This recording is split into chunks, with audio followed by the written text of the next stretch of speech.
ഇന്ന് തന്നെ ഡൗൺലോഡ് ചെയ്യൂ. കാണൂ നിങ്ങളുടെ ഫേവറേറ്റ് ഷോസ്. എന്നെ കൊണ്ട് നടക്കില്ല. കേരളത്തിലെ ഏറ്റവും വലിയ ഫുഡ് ഫെസ്റ്റിവലിൽ ഫസ്റ്റ് കിട്ടിയ ആൾക്ക് പാചകം ചെയ്യാൻ പറ്റില്ലെന്നോ? എനിക്ക് വിശ്വസിക്കാനേ പറ്റുന്നില്ല. അതെ, മറ്റുള്ളവർ ഇങ്ങനെ ഒരു അവസരം കിട്ടാൻ കാത്തിരിക്കുക. ഞാൻ അതിൽ വിജയിച്ചതല്ല.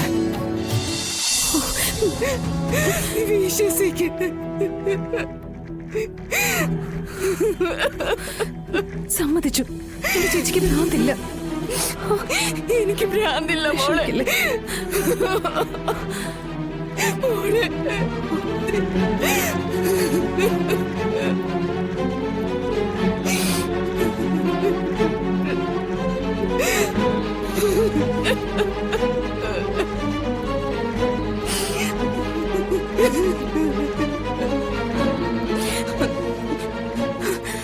ആര് പറഞ്ഞോ ഇല്ലെന്ന്? ചേച്ചിക്ക് കുറെ കാലമായി ഇത് തുടങ്ങിയിട്ട്.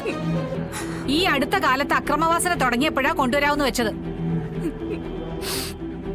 എന്റെ മോൻ സ്ഥലത്തില്ല. ഇവളുടെ ചവിട്ടും തൊഴിയും തുള്ളലും കണ്ടു നിൽക്കാൻ പറ്റാത്തത് കൊണ്ടാ ഇവിടെ കൊണ്ടുവന്നിടാവുന്ന വെച്ച്.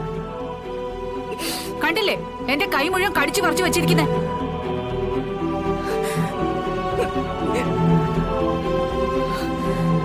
രാജീവ് US ന്ന് വരുന്നതിന് മുമ്പേ എനിക്ക് ഇവളുടെ ഭ്രാന്ത് മാറ്റിയെടുക്കണം.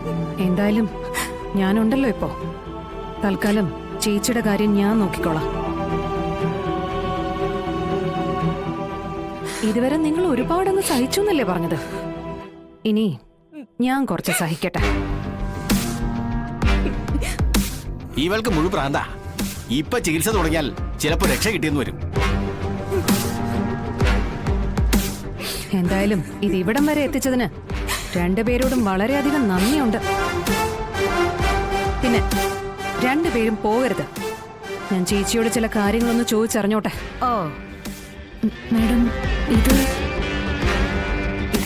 എന്റെ ചേച്ചിയാണ് ശാരിക. അത്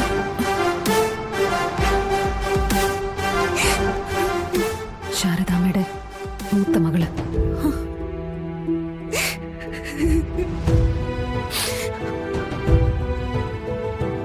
ഇവരിവിടെ തന്നെ കാണണം. വാ ചേച്ചി.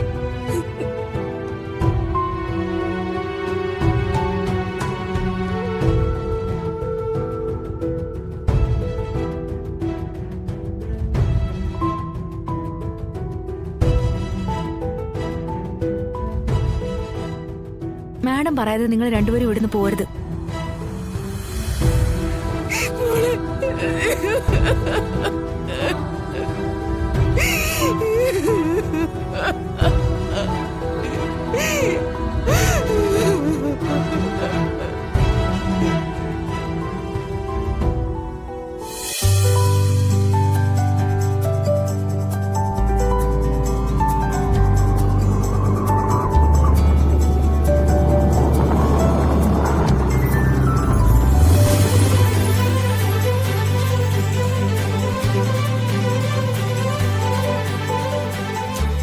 എടാ, നിന്റെ അവിടെ തന്നെ നിൽക്കുന്നേ. ഇങ്ങോട്ട് കയറി വിടാം.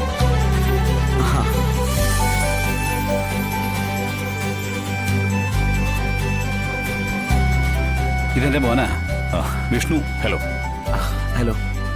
അല്ല, അന്ന് മത്സരം നടക്കുമ്പോഴേ ചിലപ്പോ എന്നെ കണ്ടു കാണുവേ.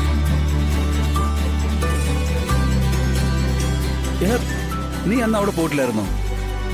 എവിടെ? നമ്മുടെ പാചക മത്സരം നടന്നില്ലേ അവിടെ? അന്ന് അവിടെ പാചക മത്സരം സംഘടിപ്പിച്ച കമ്പനിയുടെ ഓണറാ സാബൂർജി സാറ്. നീലപ്പോ കണ്ടുകാണോ അവിടെ വെച്ച്? ഞാനവിടെ വന്നിട്ടുണ്ടായിരുന്നു. ഇപ്പോ പെട്ടെന്നൊരു ആവശ്യം വന്നപ്പോ പോവുകയും ചെയ്തു. ചിലപ്പോ അതുകൊണ്ടായിരിക്കും ഞാൻ സാറിനെ കാണാതിരുന്നത്. അതെ, KPT ഗ്രൂപ്പിന്റെ ചെയർമാനാ. ഓരോ വർഷവും ഗവൺമെന്റിന്റെ കുറെ അധികം പരിപാടികളുടെ കോർഡിനേഷൻ ഉണ്ടാവും. ഇപ്പൊ ഇവിടെ വന്നതും അങ്ങനെ ഒരു കാരണം കൊണ്ട് തന്നെയാ. ചായ ഏലക്കയിട്ട ചായ കുടിക്കുന്നതിൽ കുഴപ്പമില്ലല്ലോ. ദൈവസഹായത്താൽ രുചിയുള്ളത് എന്തും കഴിക്കുവാനുള്ള ലൈസൻസ് ഉണ്ട്. ശുദ്ധമായിരിക്കണമെന്ന് മാത്രം.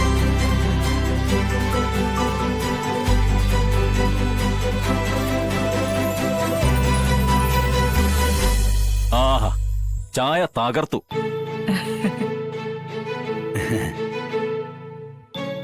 എനിക്ക് അങ്ങനെ ഒരു കുഴപ്പമുണ്ട്. നല്ലത് കണ്ടാൽ അതിപ്പോ എന്തായാലും, ഭക്ഷണമായാലും പ്രവൃത്തിയായാലും ചെയ്യുന്ന നന്മയായാലും മുഖത്ത് നോക്കി തന്നെ പ്രശംസിക്കും. അതെ, മോശമായാൽ അതും പറയും കേട്ടോ. ഒളിച്ചു വെക്കുന്ന പ്രകൃതമൊന്നും എനിക്കില്ല.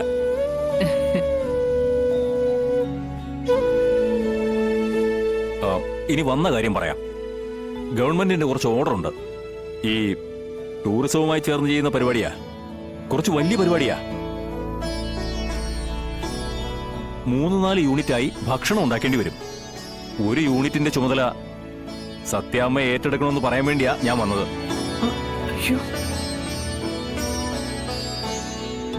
എനിക്കറിയാവുന്ന ആൾക്കാരെ ഓരോ ചുമതലകൾ ഏൽപ്പിച്ചാൽ അത്രയും ടെൻഷൻ ഞാൻ കുറച്ച് അനുഭവിച്ചാൽ മതിയല്ലോ എന്ന് വിചാരിച്ചാ. സത്യാമ്മ എന്തു പറയുന്നു?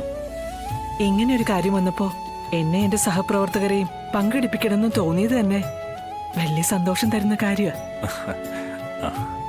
എന്നാലും അത്രയും വലിയ പരിപാടിക്കൊന്നും എന്നെ കൊണ്ട് പാചകം ഒരുക്കാൻ പറ്റില്ല സാറേ.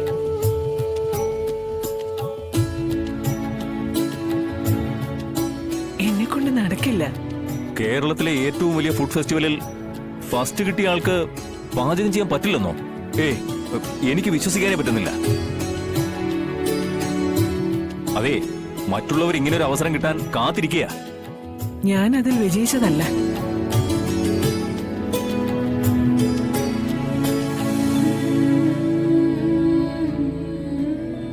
എനിക്കൊരാള് തോറ്റു തന്നതാ. വിജയസാധ്യതയുള്ള ഒരാള് എന്റെ ആവശ്യം മനസ്സിലാക്കി മനഃപൂർവ്വം എനിക്ക് തോറ്റു തന്നതാ. ഒരിക്കൽ കൂടി നമുക്ക് ക്ഷണിക്കാം കുടുംബശ്രീ ശാരദ.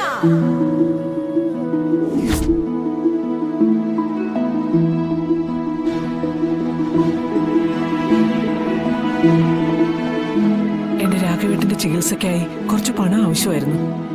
ആ പണം എനിക്ക് കിട്ടാൻ വേണ്ടി കുടുംബശ്രീ ഹോട്ടൽ നടത്തുന്ന ശാരദ എന്നെ മനഃപൂർവ്വം ജയിപ്പിച്ചതാ.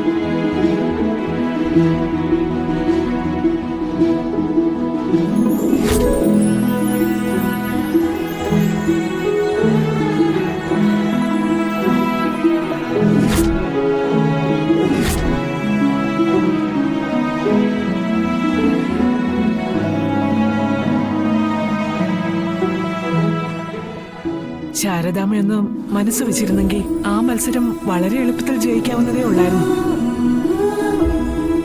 അങ്ങനെ മറ്റൊരാളെ ത്യാഗം ചെയ്ത വിജയവുമായി ഈ ഒരു വലിയ പരിപാടി ഏറ്റെടുക്കാൻ ഞാൻ മനസ്സുകൊണ്ട് തയ്യാറല്ല.